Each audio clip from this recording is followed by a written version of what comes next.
Warning, this podcast has stories of real-life events and true crime that happens every day. These stories may contain adult language and graphic or disturbing details not suitable for everyone. Listener discretion is advised. 132 in Bush, I've got him at gunpoint. Check your left phone for going to full evacuation on your side. They're pulling them out. 911, advise ready for campus.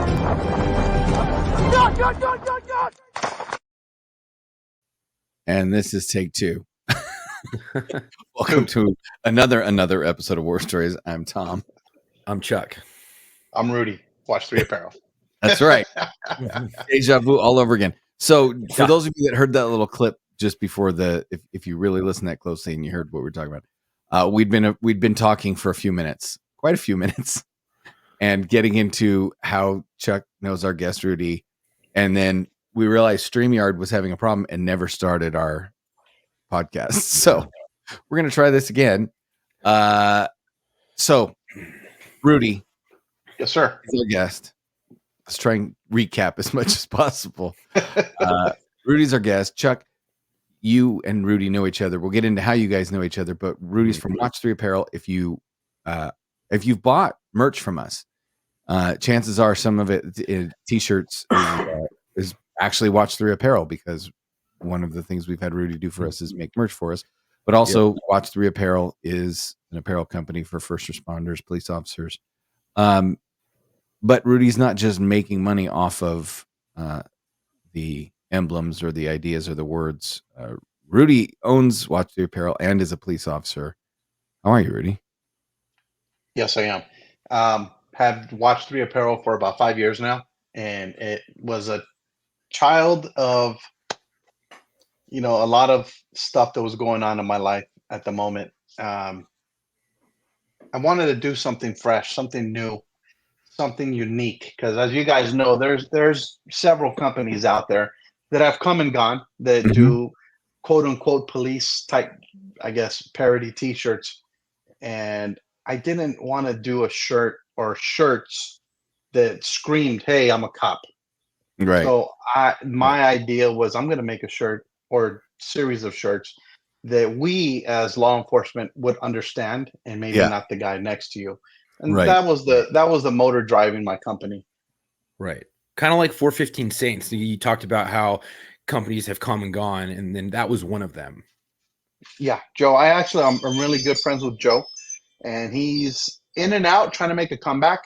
Right. I'm one of his biggest supporters, pushing him to get back into it. But excuse me, he got out of the game, because he got married and he wanted to focus on his kids and his wife, which I respect that. Understandable. And I have talks with him all the time. I tell him, look, Joe, you have a huge following. You have great shirts, great ideas. Yeah. If you're going to get back in, you have customers waiting for you. People love your stuff. I see it all the time. There's probably a handful of shirts that I can say I consistently see every time I step out and go somewhere. If I see a shirt, it's one of 4 companies, and Joe's shirts were one of them. He had great ideas. Yeah. It was one of the first ones I saw, and I was like, oh, that thing's dope. And I went to their Instagram. I was like, oh, that's cool. Like years ago. Yeah. And I was like, that's cool. And then they just kind of disappeared. And I was like, oh, it's weird. But it's a big undertaking that you don't realize. It's a big undertaking. Well, and that's why we wanted to have Rudy on. We have a personal relationship with Rudy as well as a business relationship with Rudy, because Chuck knows Rudy from or through law enforcement, because first of all, law enforcement nationwide is a small community, but let alone being cops in the same geographical area, even if not for the same agency. You guys have been around the same people. You know where some of the same bodies are buried. Yeah, Jimmy Hoffa. Right. Yeah. So yeah. So I thought you'd introduce Rudy for the second time. Yeah, no, I know Rudy through a working relationship. I started following his stuff a while back, and then as soon as we got into like really getting the Instagram to start popping, and I was like, you know what, this would be a great dude to get to know and to befriend. And it kind of led to like that working relationship through Instagram, like reaching out through DMs, and because we both work for the same agency. And so I knew, I was like, you know what, this could be easy talk to you. We already know each other without knowing each other, because it's like a close camaraderie of people. Like, you get to know, and you know them before you even meet them. It's kind of like being in the military and like being in the Marine Corps. I can speak for that. And you meet another Marine and you're like, hey, I'm a Marine vet. Oh, I'm a Marine vet too. You guys instantly click. It's just, it is what it is. It's the same with the Army. It's the same with the Air Force. Yeah. Same with the Navy. And if you think it's, I mean, cops can connect with other cops when they find out, you know, they're cops, Right. obviously on a bigger scale. But for you guys actually having worked for the same agency, whether you've never been in a car together, you've never been on a call together, but you've worked for the same agency, and that is another shared experience that even takes it to a different level. Yeah, absolutely. Right. So yeah, I met Chuck through Instagram and about 3-4 years ago, and we instantly hit it off. He shared some of his experiences recently, and I'm currently going through similar experiences with injuries. Recuperating. I'm looking to get back to work really soon. Not looking forward to it, but I got to get back out there. Yeah. But we're at the age now where we get hurt getting out of bed, getting out of the car, and I look forward to meeting people through my company. I've been fortunate to meet officers from across the nation, and I've become friends with many of them, which I probably never would have been friends with if it wasn't for my company. And you send me a DM, I'll respond to anybody as long as it's not a stupid comment on one of my posts. But I'm willing to talk to anybody, because I believe there's several factors into what brought my company together and what started it. But one of the major things was this concept of thin blue line. And it's probably not a popular opinion that I have, but I don't believe the blue line exists. I believe it's something that's talked about and preached about, but when it comes down to it, we don't have the backing of our own brothers and sisters like we should. And I think if we did, we would probably be off in a better place, especially with the politics playing today across the nation and law enforcement.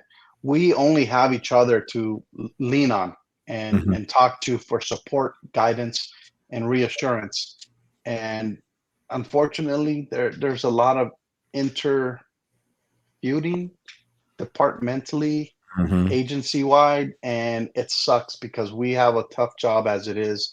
The public's against us, politicians are against us, and when you see that your own brethren is hating on you, it drives a pretty big stake in your heart, So I'm trying to rebuild the thin blue line is the point of my comment. And it's a tough job, man. It really is, but one person at a time, and I'm a training officer, and all I can do is try to instill those values into the new guys to come on the job. And hopefully they can grow with it, learn from it, and carry it on. Right.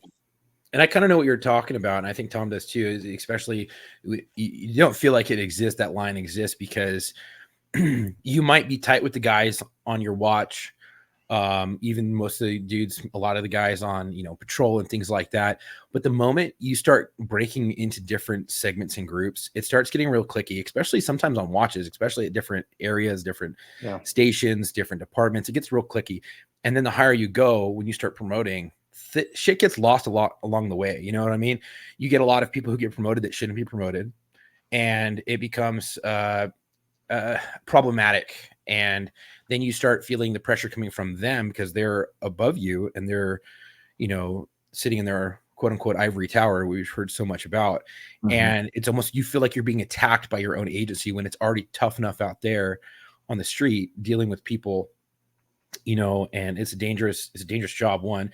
And you're expecting shit from citizens and suspects and stuff like that, but then you don't expect it to come from your own agency, or we're talking with other people, you hear it coming from their agencies coming down on them, and they're just like, dude, I'm just a lowly street cop. And it's kind of hard to be like, the thin blue line, when sometimes your own agency won't even back you. You look at what's going on during a lot of the protests a couple of years back, where they literally, I'm not going to say ban. Well, some departments, they did ban the blue line flag, saying that it was a symbol of hate, a symbol of That one pissed me off because It did. mm, It did. I mean, we don't have much in our agent, not our agency, but I guess in our career path. I guess not even our career path. The group of people that work together in the same field that we do, we all have something like you guys said earlier.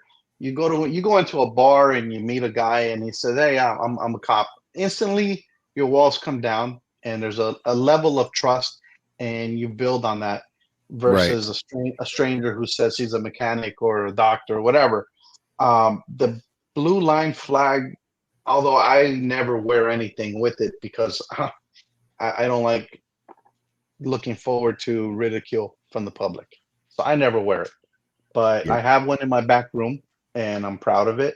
And I'm trying to build on it. But anyways, like what I was trying to say was that's all we had that we identified to and we clinged on to, like the American flag. I'm a Right. proud Mexican American, but I live in America. America is first. And I bleed Mexican through my blood, but I am a proud American. The flag with the blue line is a symbol of how we connect as a family as through work and our career choice. And you take that away from us and it cut deep. I can't explain how it affected me, but I was offended deeply that that was regarded as a symbol of hate. Yeah. Right. I feel Sucks. like we need to change it to the thin blue circle because we Yeah. take it from all sides.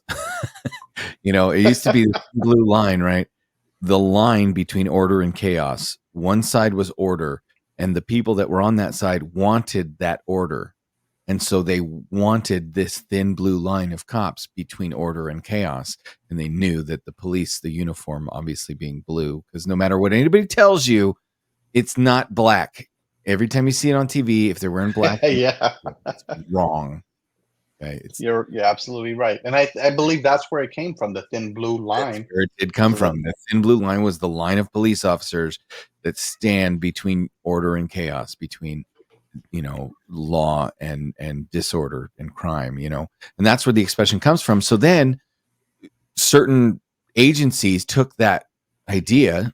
There's one famous agency in Southern California that my dad worked for that they took that as a motto, and they named even like their newsletter, LAPD's newsletter, if I'm not mistaken, is the thin blue line. And it's become this national symbol for police officers based on that one ethic. Well, here's the deal. If we don't have one side that wants that order and is backing us up anymore, now we're a circle. We have the people that we want to protect on the inside of the circle and everybody that hates the cops on the outside of the circle. So maybe we should just go with the thin blue circle now. that's pretty good. That's a great idea. I think somebody needs to come up with a logo that can be the universal, not code, but symbol of policehood or Yeah. brethren. Yeah, Dude, I that's got great. it right here. A fucking Green Lantern style police officer looking thing with the fucking ring, but instead of the Green Lantern logo, it's just a big circle fucking that's blue. I guarantee you someone will find offense to it and be like, that's fucking racist. We'll find a That's straight fucking something. Like the stupid circle game. That dumb stupid fucking game where you do this. Yeah, you that put it all of below a your sudden that waist. turned into a Nazi white. It fascist turned supremacist it turned into some fucking bullshit. Anyway, Stupid well, bullshit. we've spent a whole lot of time talking about the blue line and the history of it, but I want to get into some stories. I know you guys have rolled, around the same area. You guys, same agency, never the same division. Is that my understanding? That's correct. That's correct. Yeah. Probably worked around the same time and same location at the same time. For certain citywide or tactical incidents that have occurred. I've been on so many of those, and I know he has as well. So we've probably been standing in the same area and staging for major incidents, and just never even knew it. Yeah, True. Very true. How many years do you have on, Chuck? I'm going on 12 right now. Okay. Before I got injured, I was like 9.5, 10 years, all patrol. I have just over 20. Right. And man, time flies. Let me tell you. First of all, time flew, and I still feel like a boot sometimes. It's just so much. Our department or our career is evolving. It seems like daily, and what you knew yesterday is no longer the same today, and then tomorrow it changes. It's just constantly evolving. Sometimes for the better, sometimes it doesn't make sense, but yeah, it's hard to keep up. It really is. I realized counting the academy time, I would have sewn on. I would have 22 years on. Wow. As of right now, if, were I still on the job? It was a weird thought that now I'm approaching when I'd actually be retiring instead of medical retirement. So it's like some of my friends that stayed at the department, they're retiring. I've got a friend that's looking to retire up here. Like that was a weird moment. I've been doing this show long enough to where I can remember people telling me you're too young to have retired, and now I'm to the point where people are like, that tracks. Shit. What's crazy, especially with like our agency, there are so many people who do like 5 years and they start promoting up and they start going to specialized units, and don't even get me started with different sexes and how promotions affect them faster and better than other people, especially within Vice. And things like that. Oh, dude, it's irked me so many times, fucking dude.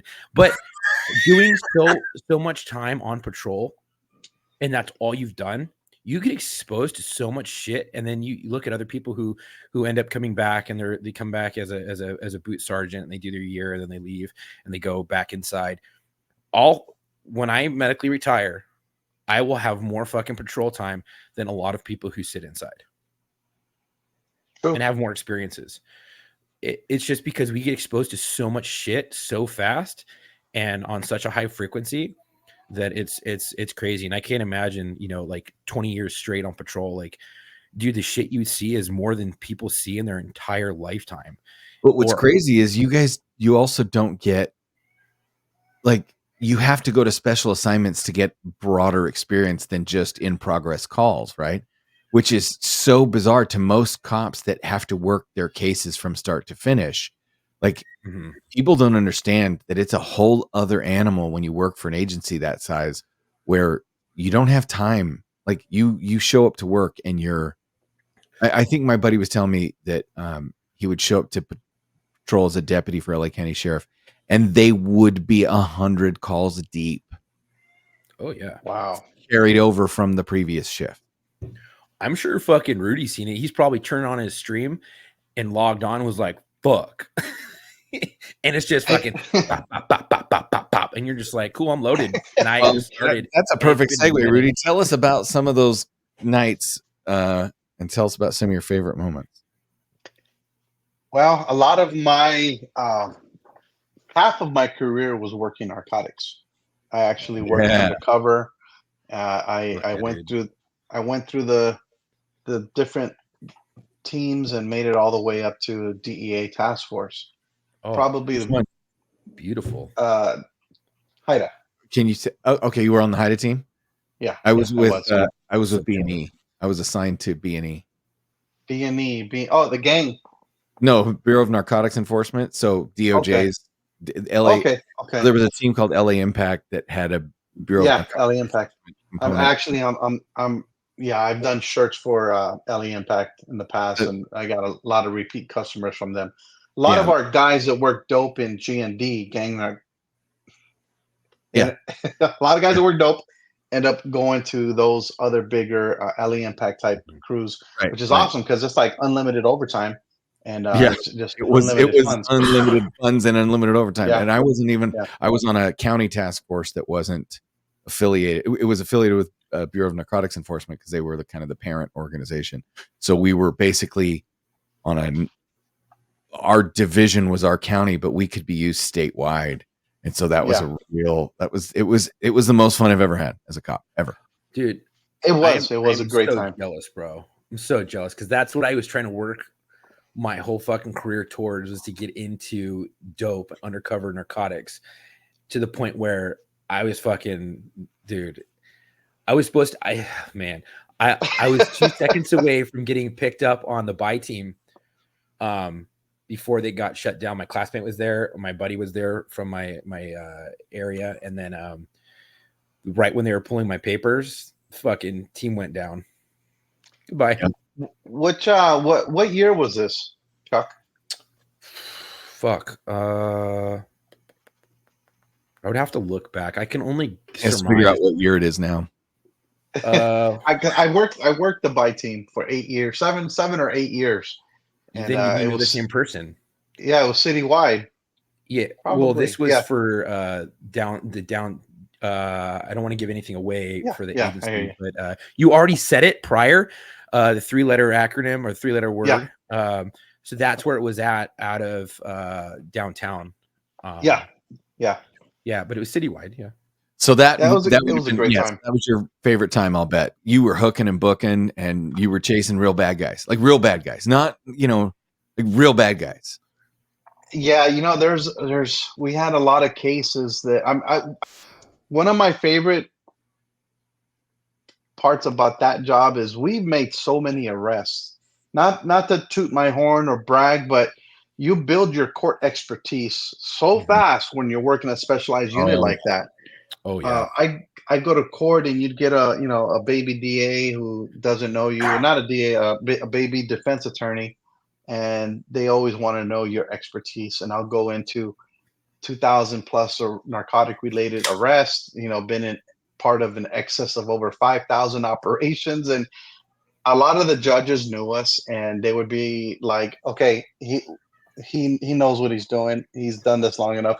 Next question."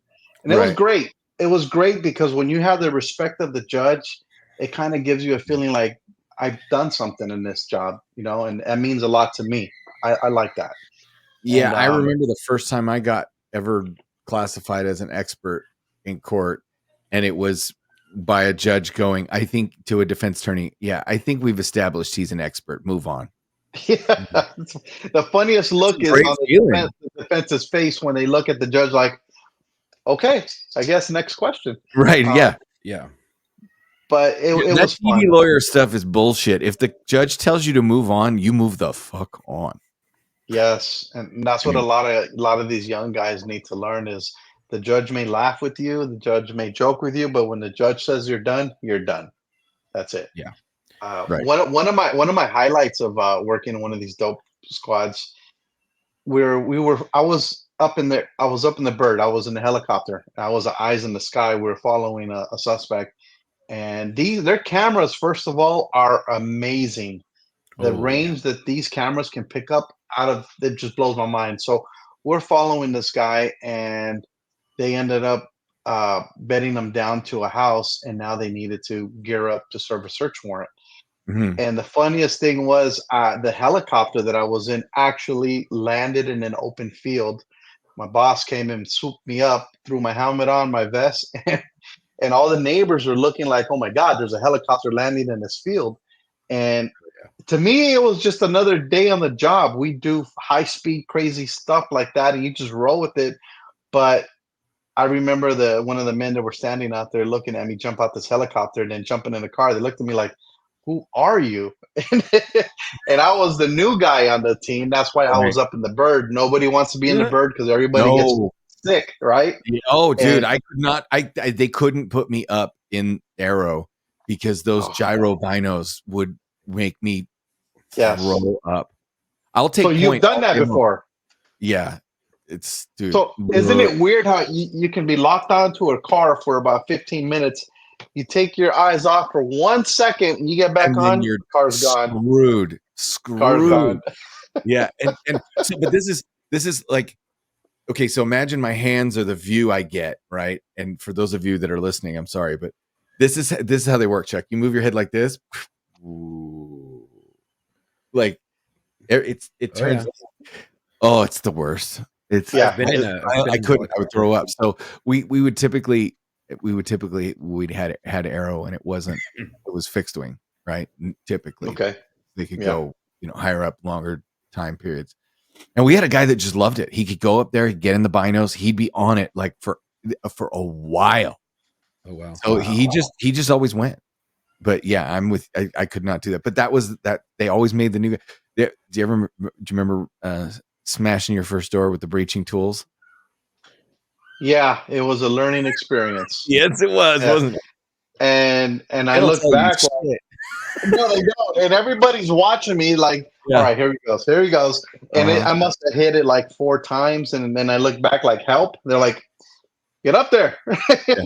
We're Yeah. waiting on you, Rudy. So Oh, yeah, after that, you definitely start learning the cherry spots on the door and where to hit. But I had one door, best door I've ever encountered. It was fortified. It was a wooden door, or probably hard plastic, but from the inside, they actually put like a 2x4 frame along the Oh, inside. shit. oh wow. Bro, we could not get this door open. We kicked it. We hit it with the ram. It would not come down. We literally had to bust a hole through the door like the Kool-Aid man to make it through. But Wow. if they make doors like that and if they can sell that technology that they came up with at Home Depot, a lot of these home burglaries would not be happening because we couldn't even get in. Yeah, Great. it's crazy. Dude, Yeah. hitting a door with a ram the first time and you fucking don't know where to hit it and that bitch bounces off. You're like, oh fuck, dude. Oh no, I'll go you one worse. Or- We had a guy. He goes up to the hollow door. It was a hollow core, shitty apartment door, Oh, and he goes, boom, and he doesn't hit the lock or the handle. He just hits the door went and right goes through the door. He doesn't hold on to the ram. The ram goes flying into the apartment. So now there's a hole in the door, and we've got no ram. And we're like, dude, you got to stick your arm in there and unlock the door. Like we'll cover you, but we're screwed. that was bringing me to my next point is, or you go and you kick a door and it's such a piece of shit where you fucking miss the foot lock goes right through there and your foot goes through and you're like, oh fuck. And now you're stuck with your foot through a door and you're like, oh son of a bitch. If you don't think embarrassing shit happens to cops on a regular basis, you haven't heard the story where I threw up after a foot pursuit. We're waiting. Oh no, We're I think I told this story on the show before. In fact, my buddy Adam, who's been happy anniversary, Adam. We're recording this on the anniversary of you getting almost smoked. Adam's been on the show. He's a real great guy. We came up together. We got called to a 459 burglary in progress for those of you outside of California, and it was a burglar alarm. But it was at the golf course, and it was kind of weird that it was at the pro show. You know, it was one of those like, this isn't the bank that always goes off. This is a weird location. So we had this way that we were able to get onto the golf course through the putting green and not through the main parking lot. So we walked up, and as soon as we were halfway across the putting green, we heard hooting and hollering and glass breaking, and we're like, fuck yeah. So we had just finished our Code 7, our dinner, and we go sneaking up. They split. They go, one goes one way, one goes the other way. Adam sweeps this dude's legs out from under him and then goes to kick his legs, but the guy trips, and so his head's coming down, and Adam ends up like punt kicking his head. So that guy's out. He cuffs him up.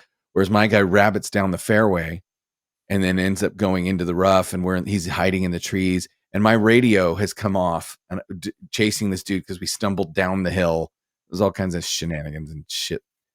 Finally get the dude. The entire world's there because apparently they've been trying to reach me on the radio, and I disappeared into the black of night chasing a suspect. So now like the entire world has shown up, and I can walk in out of the darkness with my bad guy. They're like, where the fuck have you been? I'm like, what? I had to chase him. Like, where did you guys come from? Like, where's your radio? And I look, and my earpieces come out like it's. And so I'm like, oh, all right, well, cool. Excuse me. And I put him in the back of the car, and I went behind the trunk, and all the Chinese food I had about 20 minutes earlier came right up from chasing this dude. And so, of course, you know, the very next day I got to work there. The detective bureau had put a bag of Chips Ahoy in my mailbox that said, here, we heard you like to toss these.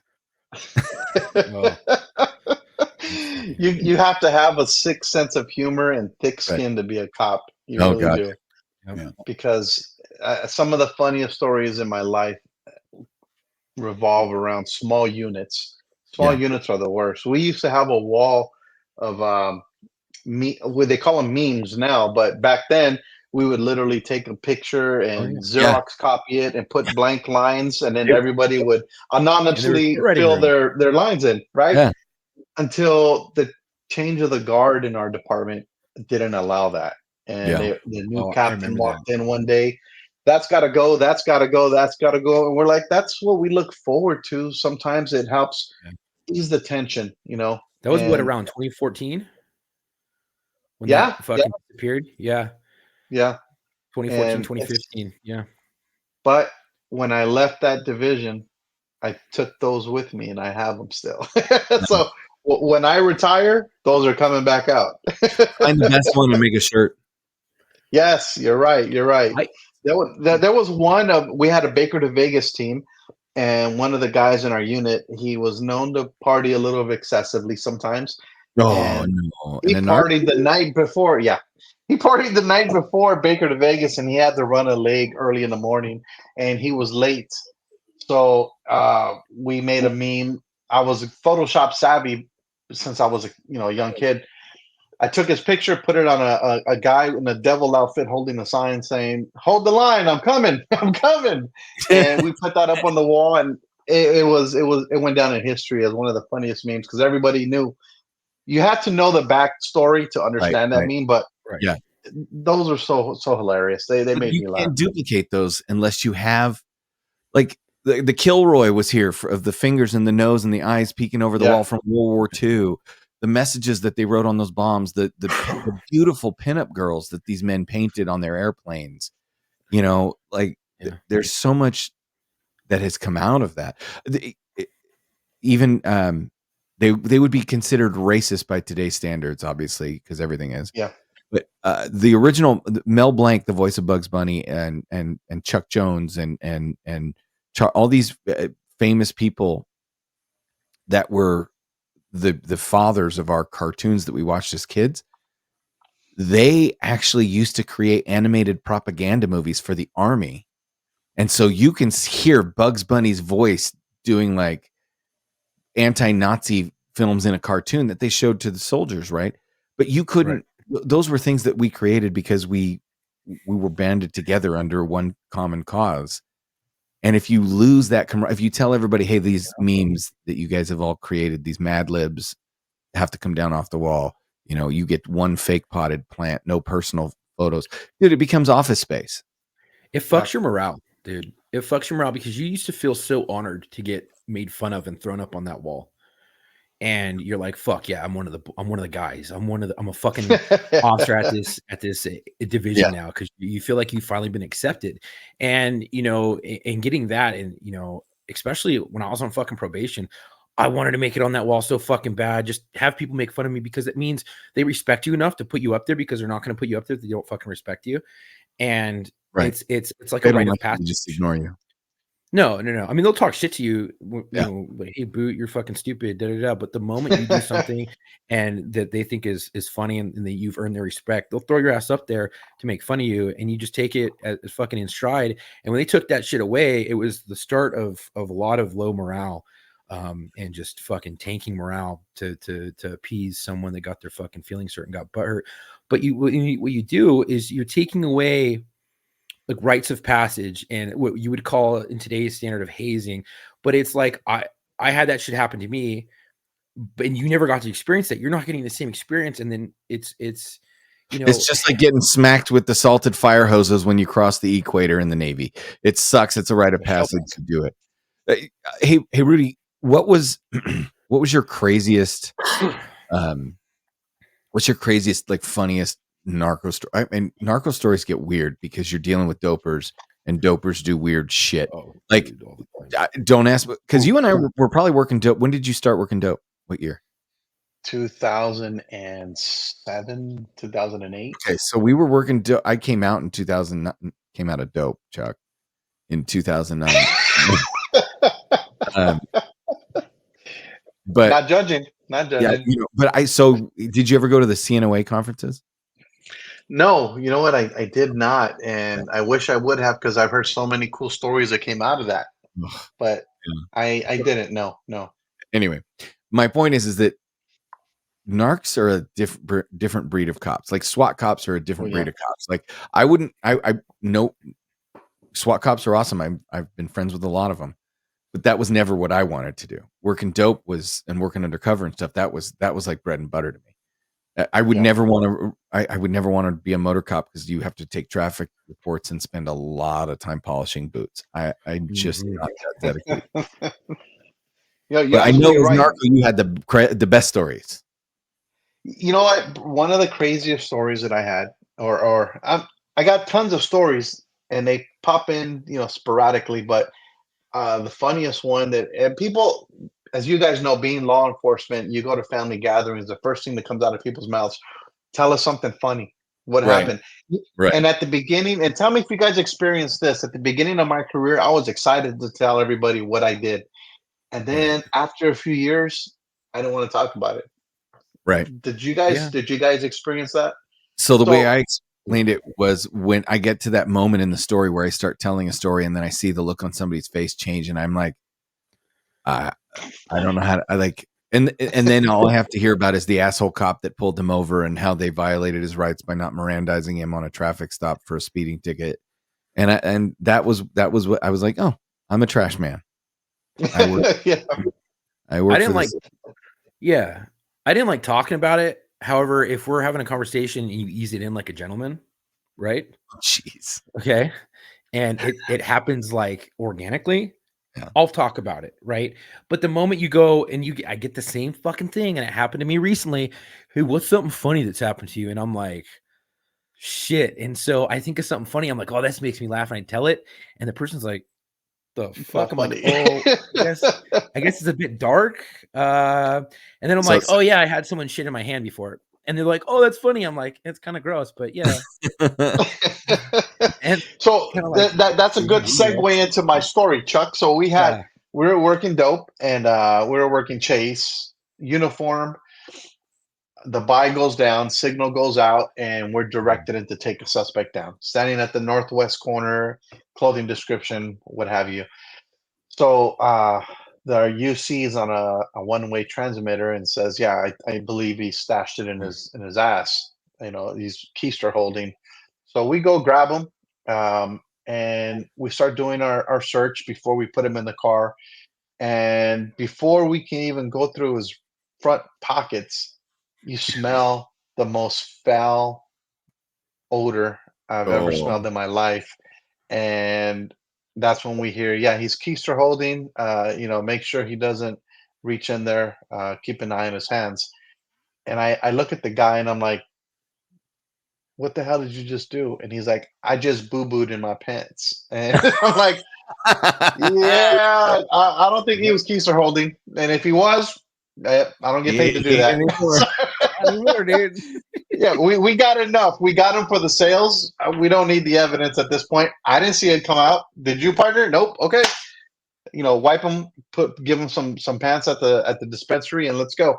But that was hilarious to me. That was the first time I've experienced that because I grew up in Los Angeles. I grew up in East LA. I don't want to say the exact city, but East LA. My dad was strict. My mom was strict. I never hung around that. I didn't know anything about drugs until I came on the job, and I learned so much so fast.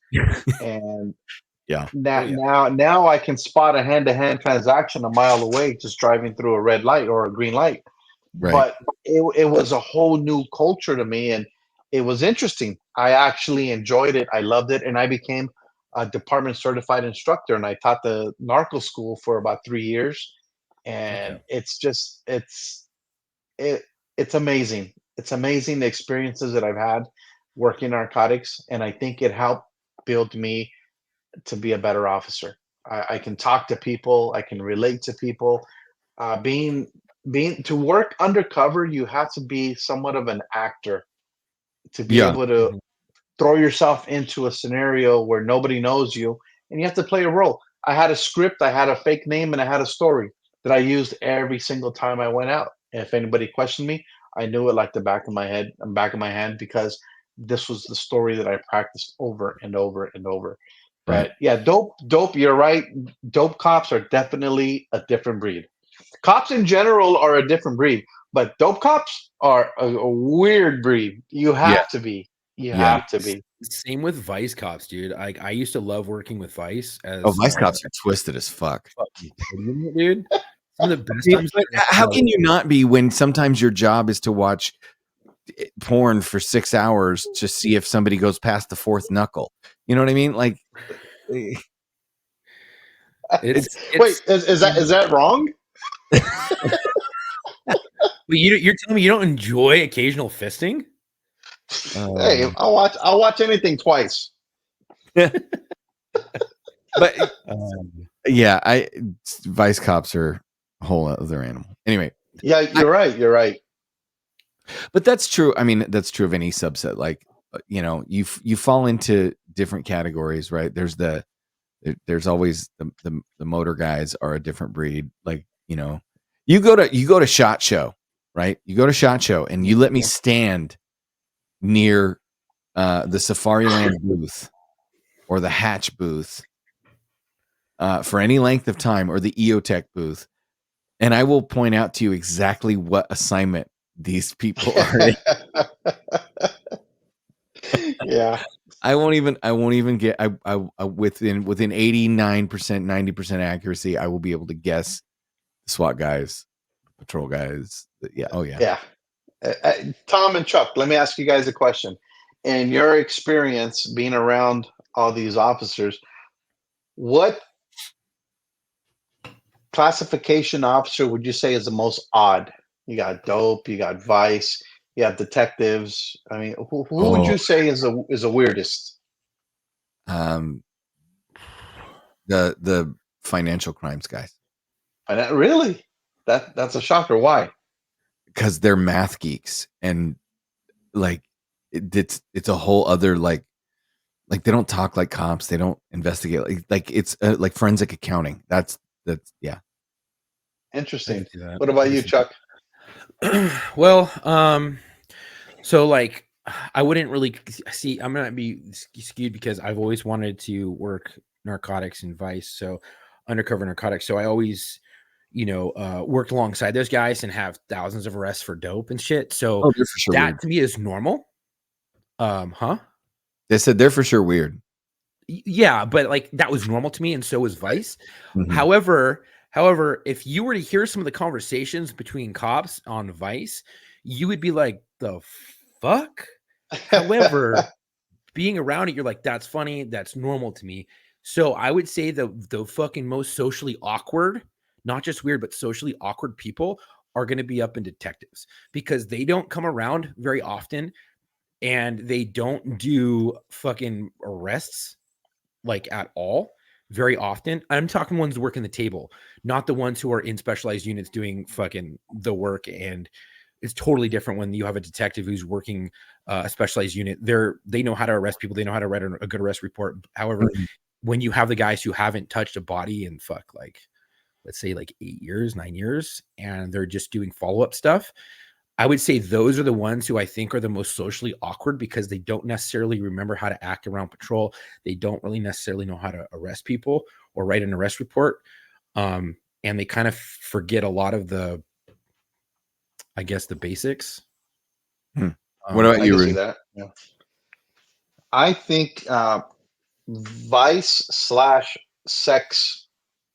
detectives or sex work, not sex workers, but sex crimes. There you go. There was a girl at my division who seemed like the nicest, most quietest, humblest female you've ever met. And then once you break that wall and you're in a friendly conversation, you learn real quick they are twisted. Like I thought I was bad. I'm a pervert. I have a foul mouth and I think very dark. Yeah. But when I heard this woman speak, I was like, whoa, like you got problems. Where'd you work? Where'd you come from? Oh, we sex crimes. I'm like, oh shit. That makes sense, dude. Yeah. The funny thing is I was gonna say in detectives, and a caveat, I was gonna say sex because they see some fucked up shit. Yes, yes, and I think they have to. They get numb Mhm. as there's a saying. It's lost its porn. Where to them, Oh yeah, literally, porn is no longer shocking. It's just like, oh, what did he do? Oh, the horse. Oh, okay. What did he do? Oh, with a cat. Yeah, oh, okay. yeah. Well, Nothing shocks them it's the anymore. most Yeah. depraved, especially because sex crimes you have to work kitty crimes, and that's the most depraved. Like the depravity of that stuff will destroy you. Like Yeah. yeah. Anyway, That's fucked up. Those are the fucking but the best detective I ever worked with. She was a Yeah. fucking D3 for fucking sex, and dude, best fucking D3 ever. Very fucked up stories. Like doesn't phase, she doesn't flinch, and you're just like, holy shit. yeah. And then she looks at me one day and she goes, "This case we're working right now, this is the worst child abuse, sexual assault I've ever worked in my life." And I was like, "Oh, I'm glad I have one for the record books." But I think you kind of have to be like that to survive in this career. And I think a lot of people see cops as, oh, you guys are heartless, you guys are just cold blooded because you look at the news and you see a crime scene, dead body right next to you, and we're laughing, joking, eating seeds, spit and chew. Yeah, right. And it's not that we don't have compassion for that dead person. It's just it's a protective instinct. I think we You have to can't. find humor in Yeah, everything, or else it's going to drive us nuts. right. And You Right. I can't told take it somebody, personal. you can't. And I told somebody, well, many people recently and always, that I can probably, I think I remember every death investigation I've ever been part of where I seen the dead person, or it was a fresh homicide. You could smell the blood, you could Yeah, smell the gun smoke still in the air. Yeah. And I feel like I take a piece of that with you, or I leave a piece with that yeah, scene at every call that I've been to. Does that make sense to you guys? yeah, yeah. No, Right? there are scenes. There are scenes where I can. I mean, I can recall like I can look around the room still. I can, Yeah. they just there's I certain still things you see you remember. don't unsee. Yeah, I still remember the fucking brain matter coming out of the one dude's head where the bullet exited, and it looked like ground like chicken nugget meat. Like Gray. It was gray, right? Was it gray it was That's like color? a all pinky the blood. gray type of thing. Like yeah, it looked like fucking Okay. looked like the inside of like a McDonald's chicken nugget coming out like but gooey like Yeah. coming out of this dude's fucking head.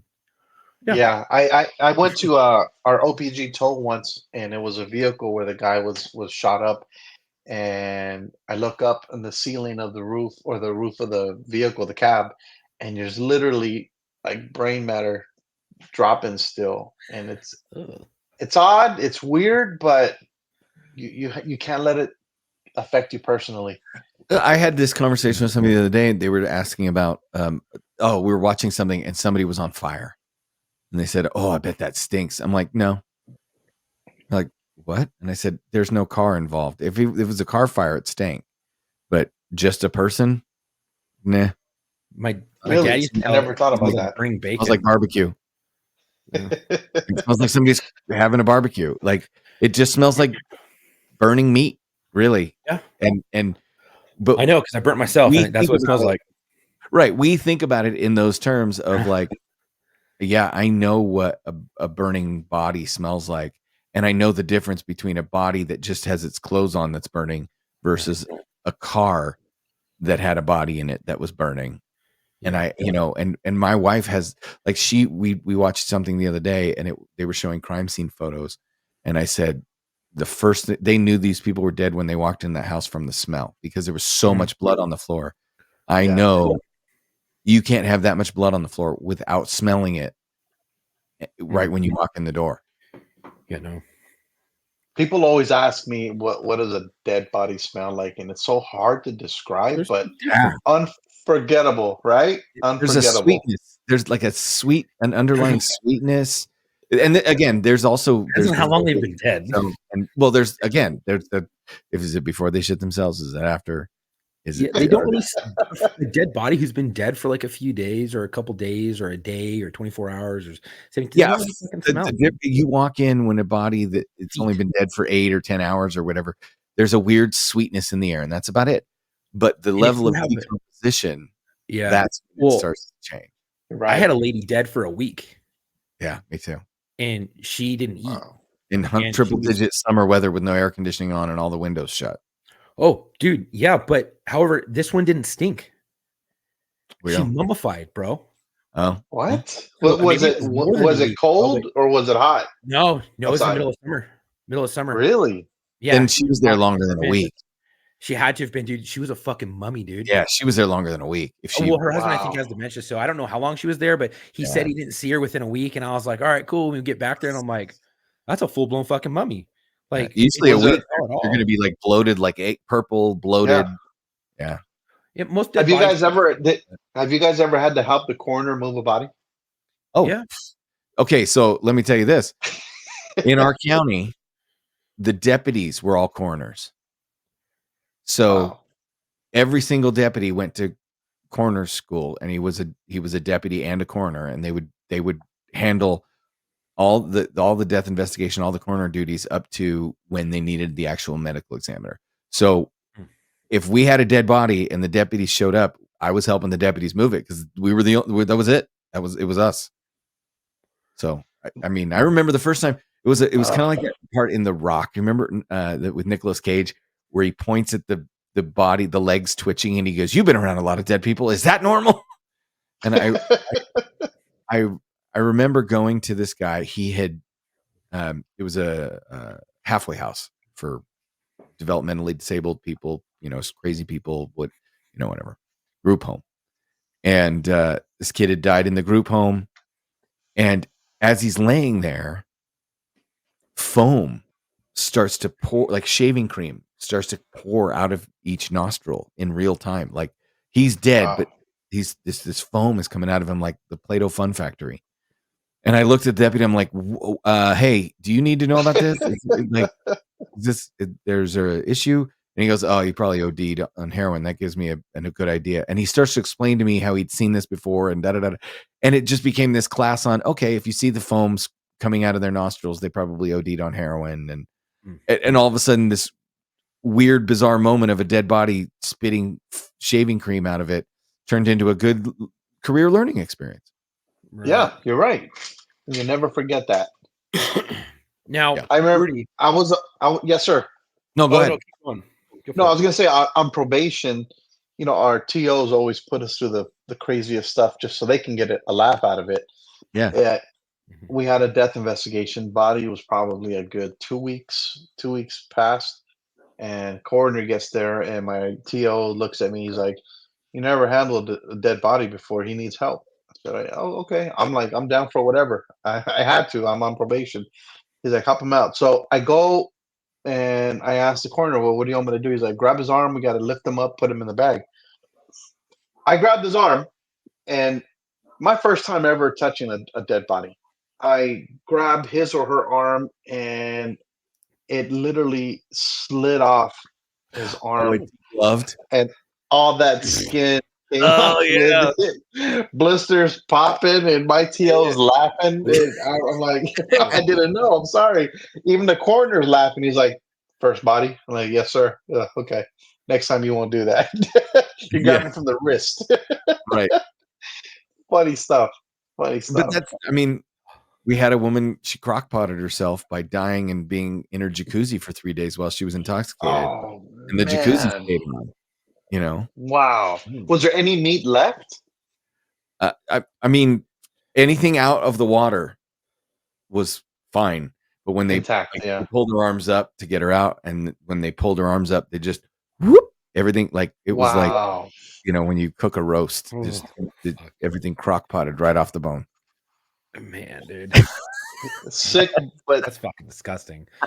yeah, it is. I wasn't there, but my buddy Jim, shout out to Jim Vandenberg, one of the coolest, saltiest old bastards I've ever worked with.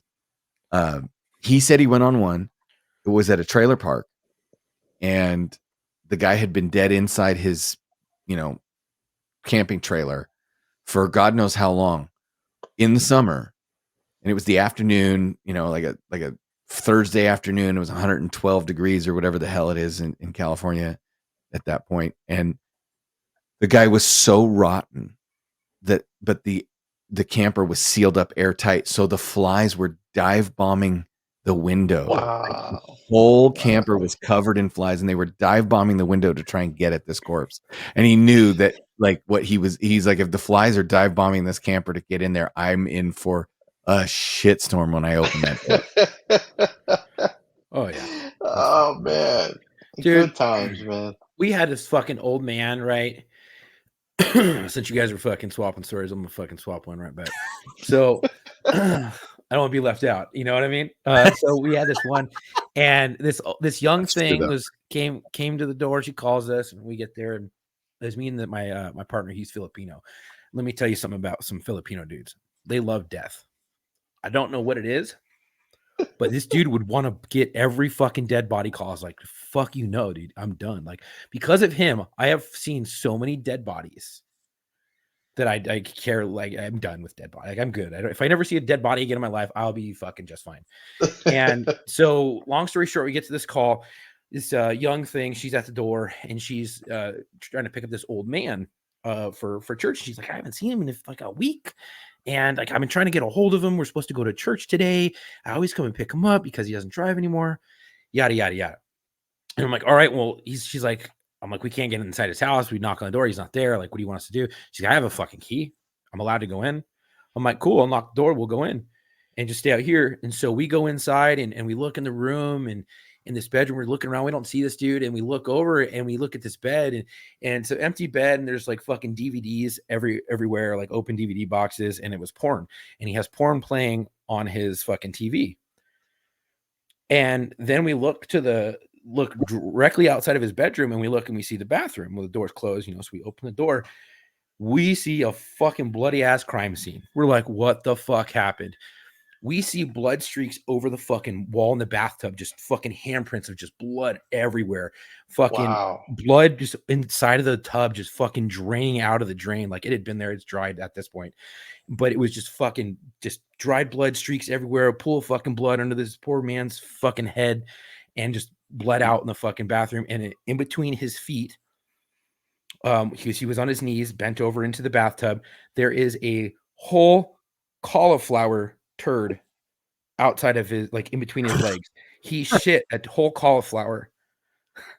And he had depends on his ankles. So what we guessed happened is he took a shit, right? He was on the toilet and he went to go stand up, got dizzy, like lightheaded, fell forward, fell into the tub, cracked his fucking head on the side of the metal railing, fucking started bleeding out profusely. His depends were still around his ankles, and he started trying to fucking get up, but because he was bleeding so fast, because he's probably on blood thinners, he's pouring fucking blood, right? And he can't get up, and his handprints are all over the wall, and you're like, oh shit. And his feet were dug into the point where they had fucking frozen, like bent back, where you could see he was really putting some force into trying to get up, but he couldn't because he kept slipping because of his own blood. And the poor dude fucking bled out in the tub. Damn. Sad. What was this? Was this in summer? It's always my question. Was it in summer? It didn't smell, dude. Like probably springtime. Well, as much as I love just going back and forth, we're going to have to close out. And I know we have a dedication to get to. But Rudy, I wanted to talk about well, let's do your dedication, and then we'll talk about Watch III Apparel. Okay. I like to dedicate today's podcast to a good friend of mine who passed, Mario Morales.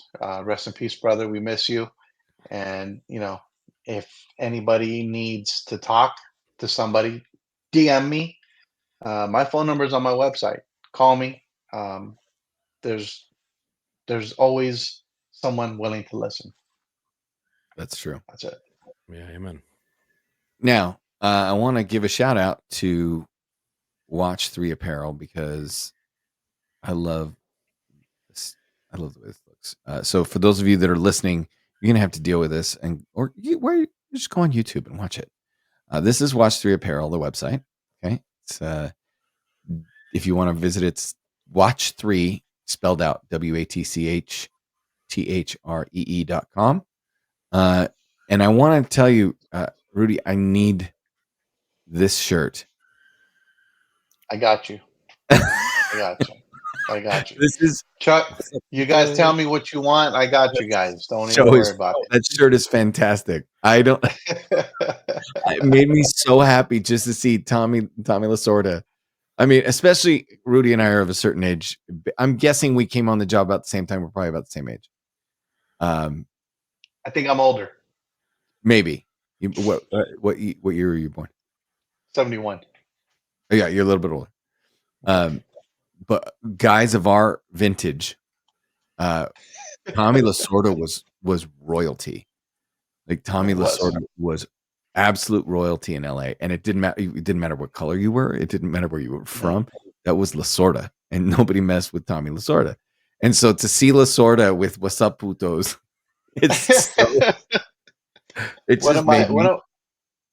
somebody at work gave me that idea. I get tons of ideas, or tons of people throwing their ideas at me, and probably 25% of them are good, and the rest of them are shit. They just are. I have a certain style. I have a certain image that I chase, and only a certain few get it. And that one, a coworker of mine told me about it, and instantly I'm like, definitely, no problem. So I drew it up, and I looked for that particular image, and the words just fit perfect. Being Los Angeles. Oh yeah, yeah. And I love Tommy, and Tommy actually came to my division when I was I don't know if I was a fresh P2 or on probation, and he actually gave roll call. Roll call went for an hour and a half. You know, Tommy was also a motivational speaker, and if you can motivate the Dodgers, you can motivate anybody. That's right. And I'm trying to. Oh, you know what? I was going to show you guys the picture I took with Tommy on probation, but I can't because then it gives away too much. But yeah. Rest in peace, Tommy. We love you. We miss you. One of the greatest. So, Watch III Apparel. Follow him. What's your where can they find you on Instagram? You can find me on Instagram at Watch III Apparel, all spelled out WATCHTHREE. My website, same spelling, only add a .com at the end of it. And I'd love to hear from anybody who wants to drop a line. I'm open to talk to anybody. I run the page, and like I said earlier, I met a lot of great people, made friends with some dear people, and I've even had some people comment on my posts. Sometimes they get political, and I try to stay away from political posts, but sometimes it comes out. And if you're gonna leave a comment on my post and you don't like it, that's fine. I respect it, but at least make it tasteful and give me a reason why you don't like me, why you don't like my post, and I'll engage in the conversation. That's all I ask. But I like to thank you guys for giving me the opportunity to come on and express my experiences and some of my personal views, and we gotta have you back. Promote my website and whatever you guys want. Chuck, Tom, you just tell me the size and the design. If I have it in stock, it's yours. Okay. Absolutely. Thank you. Dangerous. All right, man. I appreciate it. Chuck, what do you got for us? I just want to thank you, everyone, for listening. I want to thank you, Rudy, for coming on. We definitely have to have you back soon.